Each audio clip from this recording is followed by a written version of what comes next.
கடந்த கால தேர்தல்களை காட்டிலும் 2026ஆம் ஆண்டு சட்டப்பேரவை தேர்தலுக்கான திமுகவின் அரசியல் வியூகங்கள் கூடுதல் கவனம் பெற்றிருக்கின்றன.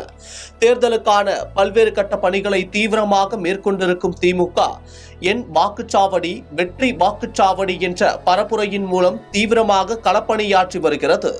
பரப்புரையின் முதல் கட்டமாக 68,463 வாக்குச்சாவடிகளிலும் சிறப்பு தீவிர வாக்காளர் பட்டியல் திருத்தத்தின் போது திமுக வாக்குச்சாவடி குழு உறுப்பினர்கள் 6.8 லட்சம் பேர் BLO மற்றும் வாக்காளர்களுக்கு உதவிட முதலமைச்சர் மு.க. ஸ்டாலின் அறிவுறுத்தியிருந்தார். தற்போது இரண்டாம் கட்டமாக அடுத்த 30 நாட்களுக்கான வியூகத்தை வகுத்திருக்கிறார் மு.க. ஸ்டாலின்.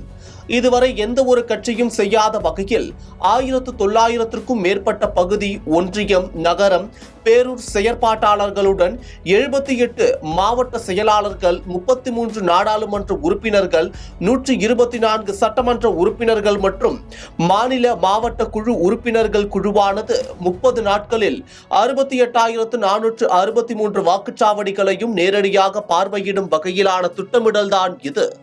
குறிப்பாக ஒவ்வொரு பகுதியிலும் சிறிய அளவில் செல்வாக்காக இருக்கும் நபர்களை சந்திப்பதும் அவர்கள் மூலம் அவர்களுடைய ஆதரவாளர்களை கவருவதற்கான பிரத்யேக முயற்சிகள் முன்னெடுக்கப்படுகின்றன.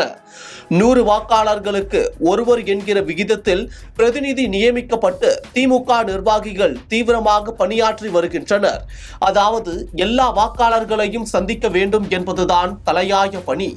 அதில் அரசின் திட்டங்களால் நேரடியாக பயன்பெறும் பயனாளிகளை சந்தித்து வாக்கு சேகரிக்க வேண்டும் என்பது பிரதான பணியாக கட்டளையிடப்பட்டிருக்கிறது. குறைந்தபட்சம் ஒவ்வொரு வீட்லயும் யாராவது ஒரு பயனாளி இருப்பாங்க. அவங்ககிட்டலாம் போயிட்டு நம்ம ஆட்சியோட சாதனை எடுத்து சொல்லி அவங்க எல்லாம் அதாவது நம்முடைய வாக்காளரா இல்லாதவங்களா இருந்தால் அவங்கள நம்ம வாக்காளரா மாத்தணும். இது அடுத்த கட்டமா என்னன்னு பாத்தீங்கன்னா, அதாவது அங்க அந்தந்த பாகங்கள்ல தெருமுனை கூட்டங்கள் ரொம்ப பெரிய அளவில் இல்லாம சிம்பிளா எளிய முறையில ஒவ்வொரு தெருக்களையும் தெருமுனை கூட்டம் நடத்தி நம்முடைய ஆட்சியின் சாதனைகளை மக்கள் மேல கொண்டு போய் எல்லாருமே நம்முடைய வாக்காளரா மாத்தணும். திமுகவிற்கு வாக்களிக்காதவர்களையும் சந்திக்க வேண்டும். ஒவ்வொரு வாக்குச்சாவடிகளிலும் கடந்த முறையை விட கூடுதல் வாக்குகளை பெற வேண்டும் என்பதற்கான பணிகள் தீவிரமாக மேற்கொள்ளப்பட்டு வருகின்றன.